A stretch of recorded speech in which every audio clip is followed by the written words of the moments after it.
Midnight hit, and Lena's lock clicked from the outside. Her phone lit up with a photo of her own front door, taken from inside her apartment.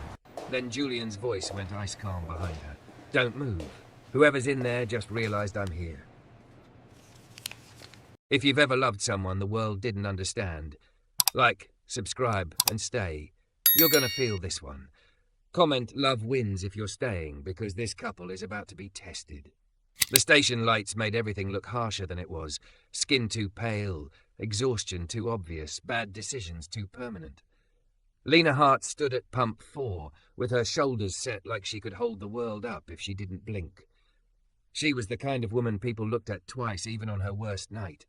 Thick, curvy, undeniably sexy in a way that didn't ask permission. Her jeans clung to her hips, her fitted jacket cinched her waist. Her honey blonde hair was twisted into a messy knot that kept slipping. The beauty didn't help. Sometimes it made things worse, like people assumed pretty meant protected, like curves meant comfort, like she'd never stood in the cold counting change like it was a prayer. She opened her palm again. A few quarters, some nickels, a handful of pennies that felt like they mocked her, 2 wrinkled bills folded small enough to hide. "Come on," she whispered. "Just come on." She fed a quarter into the air pump machine by habit, stopped and swallowed. Wrong machine, wrong need, wrong night. Behind her a car rolled up, engine idling impatiently. The driver, a man with a ball cap pulled low, leaned out. "You almost done?" he called, like time was something she was stealing. Lena forced a smile that didn't reach her eyes. "Yeah, sorry." She didn't finish because her throat tightened and she refused to give the moment that much power. She turned back to the pump, as if the numbers on the screen might change if she stared hard enough. She slid her card into the reader. Declined. Her stomach dropped so fast it made her dizzy. She tried again, fingertips trembling. Declined. The pump beeped sharply, as if it was annoyed with her for hoping. Lena's cheeks burned. She could feel the gaze from the car behind her, the heat of judgment like a hand on the back of her neck. She pulled the card out quickly, like hiding it would erase what just happened.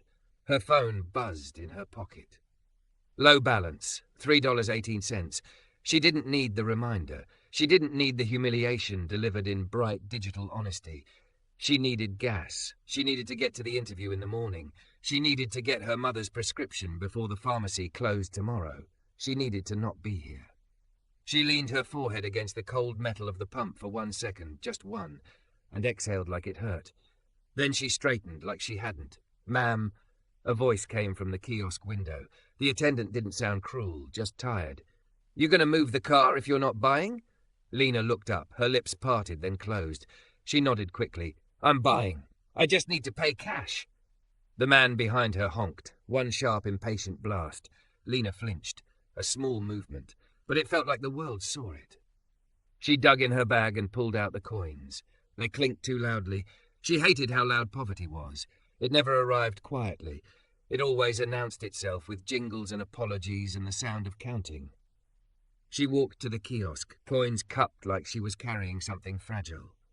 A woman near the entrance, someone in clean leggings with a full cart, looked at Lena's hand and then at Lena's face with a flicker of recognition that turned into something else. Something dismissive. Lena had been watched like that before. Like her beauty was a trick, like her need was suspicious. Lena kept walking anyway. At the same time, a black luxury sedan slid into the station like it belonged there, silent, expensive, unbothered. It stopped 2 pumps away from Lena's car. The driver stepped out.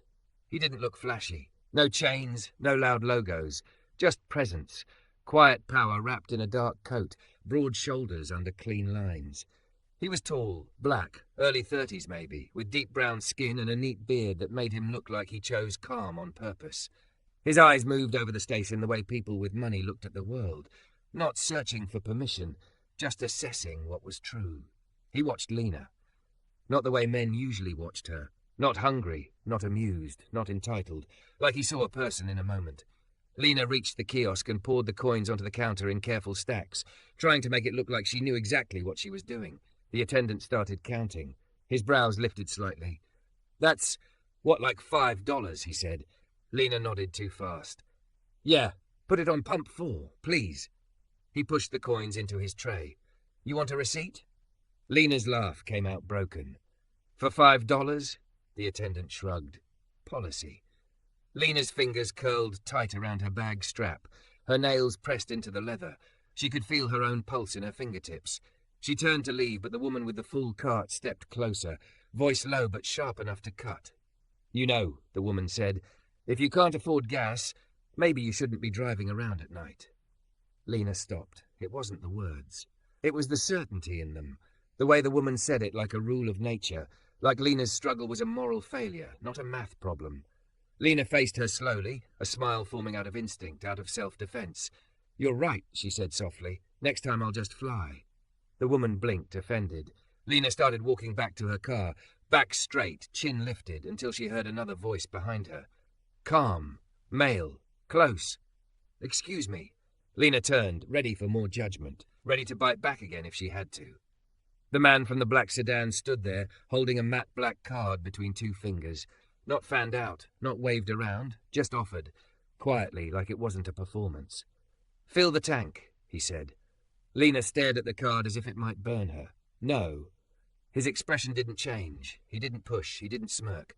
Okay, he said, like her no mattered, like it was allowed. Then he added, then let me ask a different way. What are you trying to get to that $5 won't reach? Lena swallowed. Her eyes stung again, and she hated that they always did that when she got cornered by kindness. Cruelty was easier. Cruelty was predictable. I'm fine, she lied. He glanced toward Pump 4, toward her car. Your hands are shaking. Lena clenched them into fists behind her back, furious at her own body for betraying her. The man's gaze lifted to her face, steady.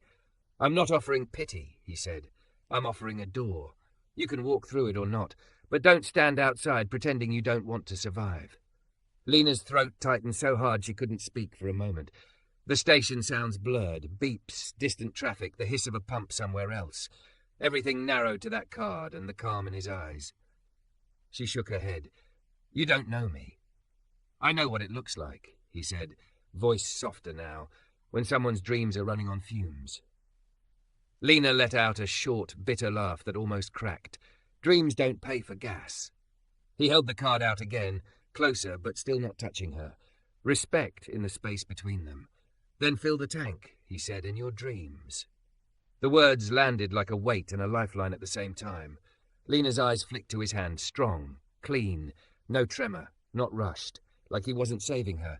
He was simply refusing to watch her drown. Her phone buzzed again in her pocket. She didn't want to look. She already knew it was either her landlord or her mother's doctor, or the email that would tell her she didn't get the job she hadn't even interviewed for yet. But the screen lit up anyway, bright in the dark. Final notice, eviction filed. Lena froze, the air leaving her lungs like someone had punched it out. The man's eyes dropped to the glow from her phone. His jaw tightened, not in disgust, not in judgment, just in understanding that sharpened into something colder. Lena, he said, and she startled, realizing he must have seen her name when she paid cash.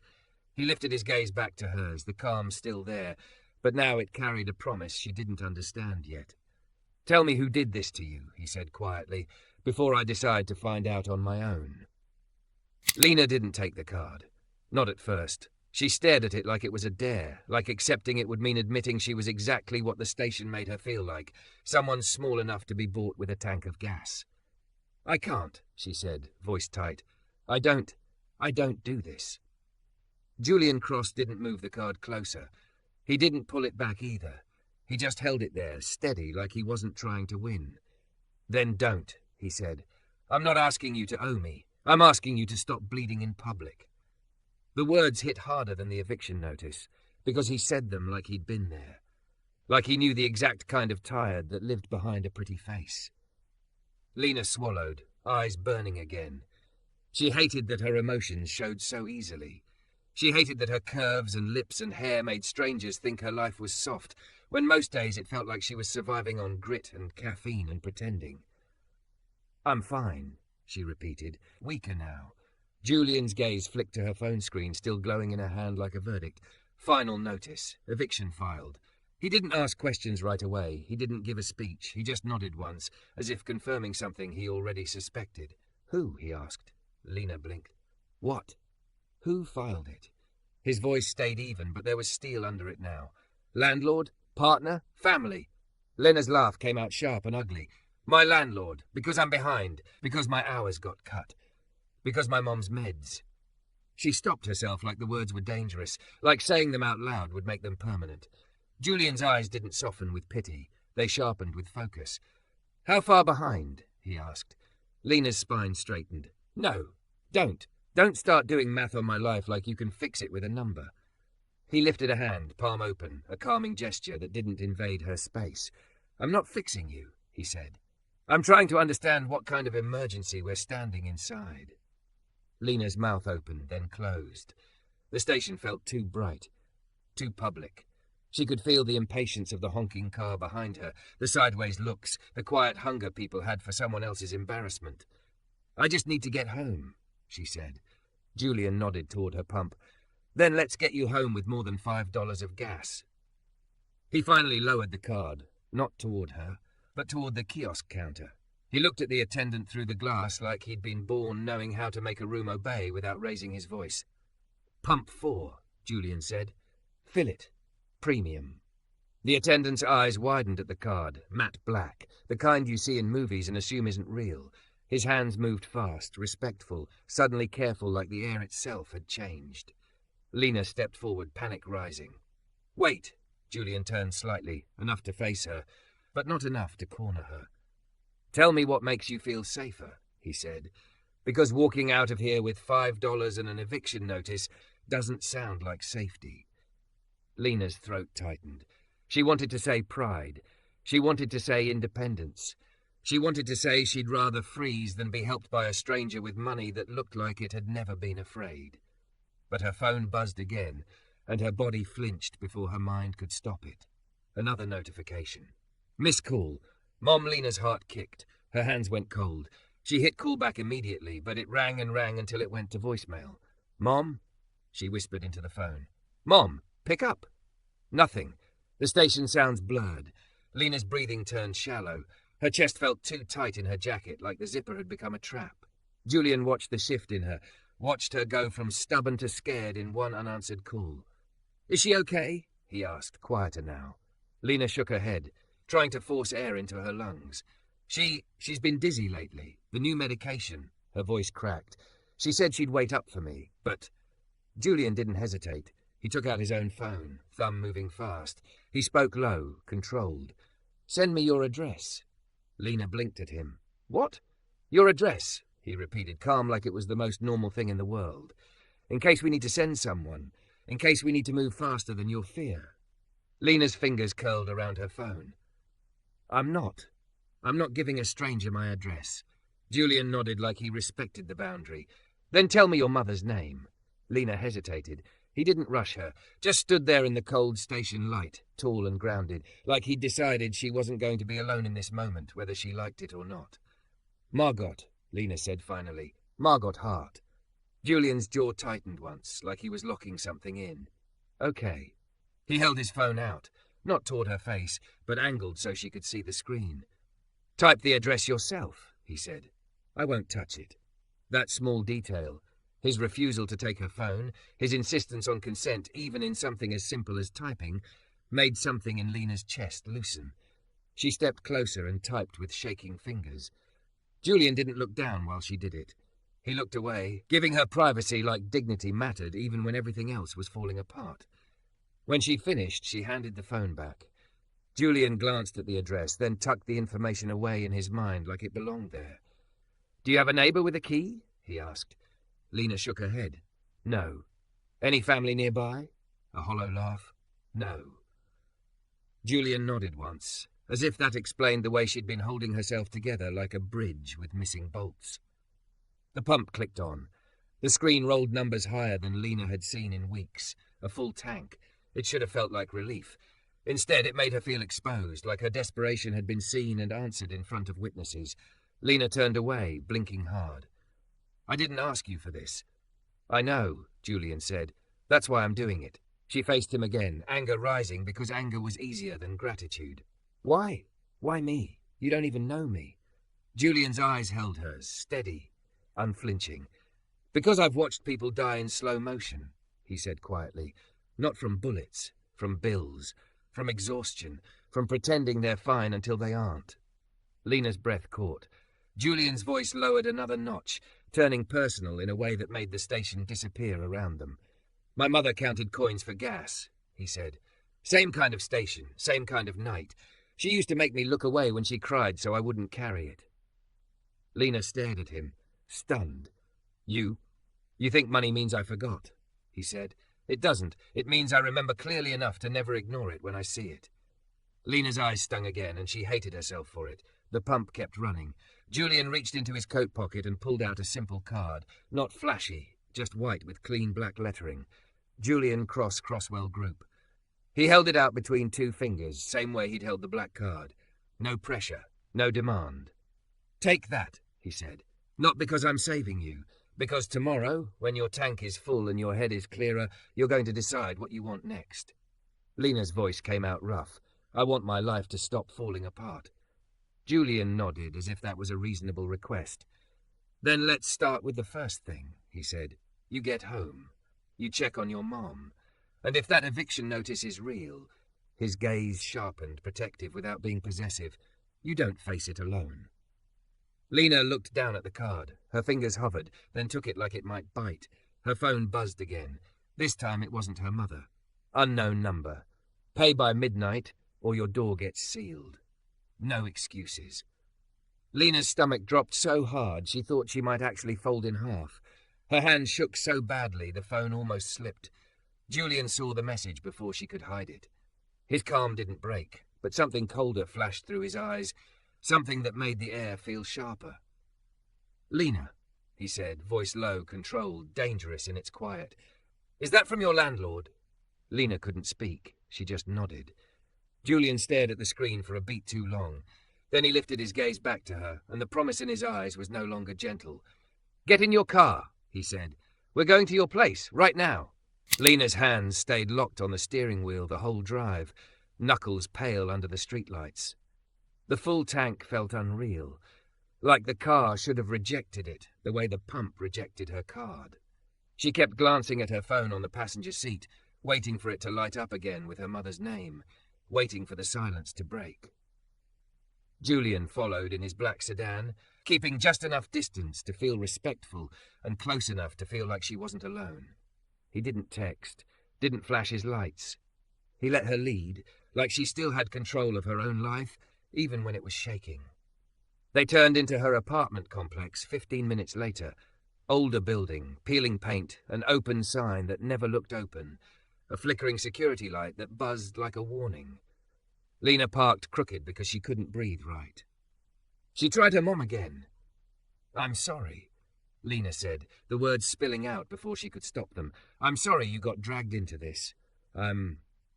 Julian stepped out of his car calmly, coat hanging heavy on his shoulders. He didn't look around like the place offended him. He looked around like he was mapping risk. Don't apologize, he said. Go. Lena's legs felt too soft as she hurried to the entrance. The lobby smelled like old carpet and a faint chemical lemon, someone trying to scrub struggle into cleanliness. The elevator was out, of course. A handwritten sign in marker said maintenance tomorrow, like tomorrow was a promise people kept. She took the stairs 2 at a time. 2nd floor, 3rd. Her chest tightened with every step. The building felt louder than it should. Footsteps above, a distant TV, a door slamming somewhere. She reached her unit and froze. Her door wasn't fully shut, just cracked. Lena's blood went cold. Every instinct in her body screamed no. She pushed it open anyway, terrified of what she'd find and more terrified of not finding anything at all. Mom, she called, voice breaking. No answer. The living room was dim, lamp knocked sideways like it had been bumped. A pill bottle lay on its side near the coffee table. A glass of water tipped, a dark stain spreading into the rug. Mom! She rushed forward and then saw her. Margot Hart was on the floor near the couch, one arm folded wrong beneath her, hair loose across her face. Her skin looked too pale. Her eyes were half open but unfocused, like she was trying to come back from somewhere she'd slipped into. Lena dropped to her knees so fast she didn't feel the impact. Mom, oh my God! Mom, please! Julian was in the doorway behind her, already moving, already calm in the way panic needed. He didn't crowd. He crouched beside Lena but kept space, voice low and controlled. "Lena," he said gently, "look at me. Is she breathing?" Lena pressed her ear near her mother's mouth, hands shaking so hard she could barely steady herself. Yes, she's breathing, but..." Julian's phone was in his hand. "I'm calling emergency," he said. "Tell me if she has diabetes, heart issues, anything." She gets dizzy," Lena choked out. "Blood pressure meds, new prescription. She said it was making her lightheaded." Julian nodded once, like he'd filed it. He spoke into the phone with a precision that cut through Lena's spiraling thoughts. Address, unit number, symptoms, consciousness level. Then he looked at Lena again. "Don't move her too much," he said, "but we can roll her slightly so she doesn't choke if she vomits. I'll do it with you, only if you want." Lena nodded, tears falling without permission. "Please." "Okay," Julian said. "On 3. He didn't manhandle. He didn't take over. He moved with the care of someone who understood bodies could be fragile and trust even more so. Together they shifted Margot gently, supporting her head and shoulder. Margot made a soft sound like she was trying to speak through cotton. "Lena," Margot whispered, barely there. "I'm here," Lena sobbed. "I'm right here. I'm sorry. Margot's hand fumbled, found Lena's wrist, squeezed weakly.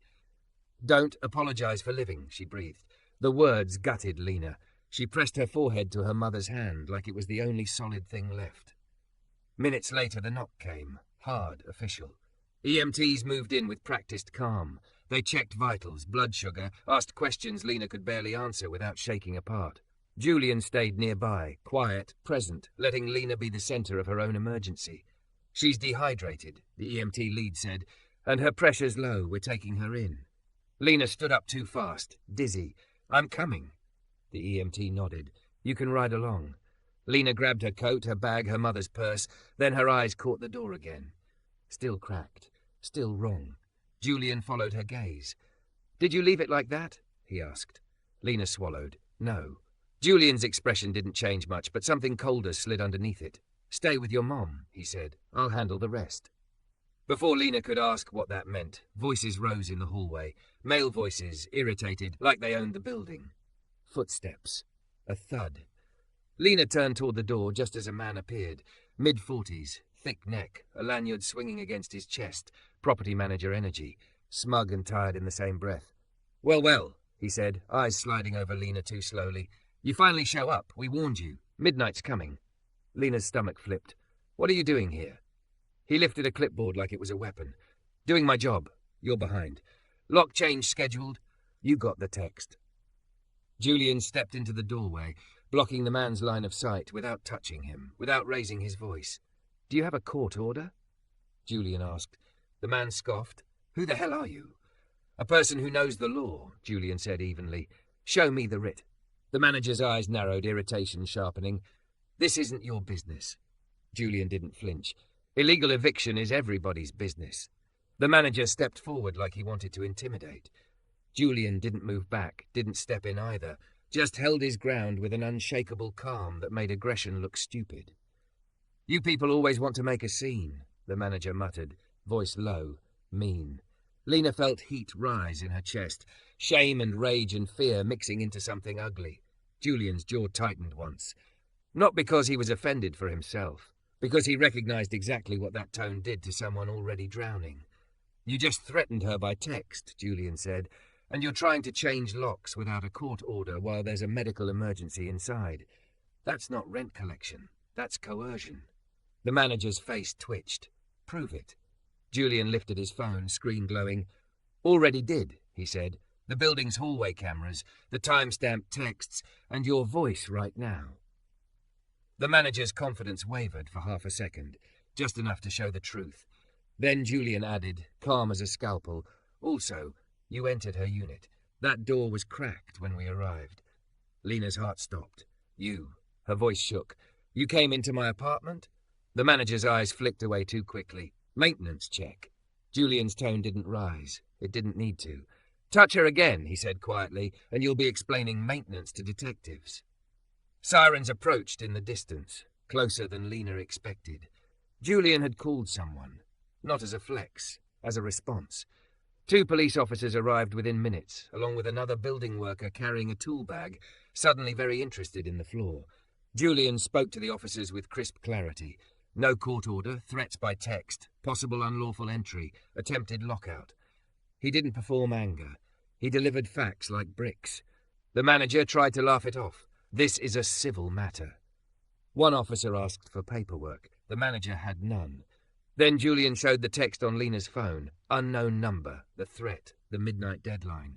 The officer's expression hardened. "We'll need you to come with us," he said to the manager. "What, seriously?" the manager sputtered. "She's behind on rent." The second officer didn't blink. "You don't get to extort people because they're broke." Lena's knees went weak. She gripped the door frame to stay upright as the manager protested, cursed, and got escorted out. The hallway quieted, but the silence felt different now, less predatory. Julian turned back to Lena. His voice softened without losing its steadiness. "Go with your mom," he said. "I'll meet you at the hospital." Lena stared at him like she didn't know how to place what he'd just done in her life. "Why are you doing this?" she whispered again, smaller this time. "You don't owe me anything." Julian met her eyes. "I'm not paying your life for you," he said. "I'm clearing the road so you can drive it." Lena's throat tightened. "I don't even know if I have dreams anymore." Julian glanced toward her car keys in her trembling hand. "You do," he said. "They're just suffocating under survival." At the hospital hours later, Margot stabilized. She looked smaller in the bed, hooked to monitors that beeped like reminders that time didn't wait. Lena sat beside her, fingers wrapped around her mother's hand, afraid to let go. Julian arrived quietly, no entourage, no noise. He didn't walk into the room like a savior. He paused at the doorway and waited until Lena looked up. "She's okay?" he asked. Lena nodded, tears slipping again. "She will be." Julian exhaled, a slow release. "Good."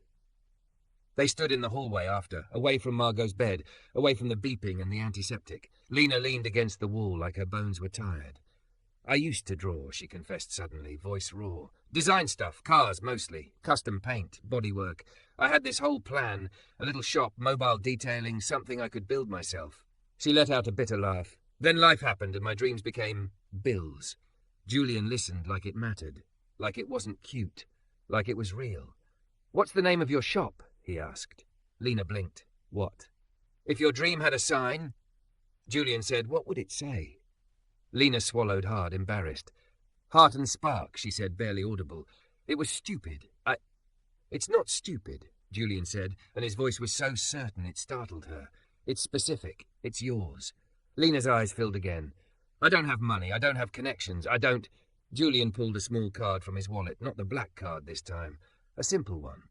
Then he slid it into her palm the same way he'd slid hope across the gas station counter. "Tomorrow," he said. 9 a.m. There's a garage I fund through my foundation. Apprenticeships, tools, a real path. No charity videos, no pity. Work, mentorship, and a fair shot.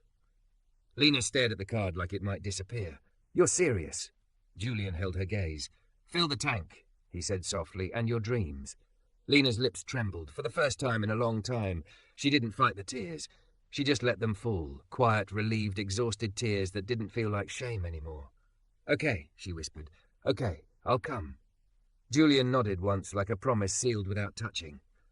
"Good," he said, "because your life doesn't end at a gas station.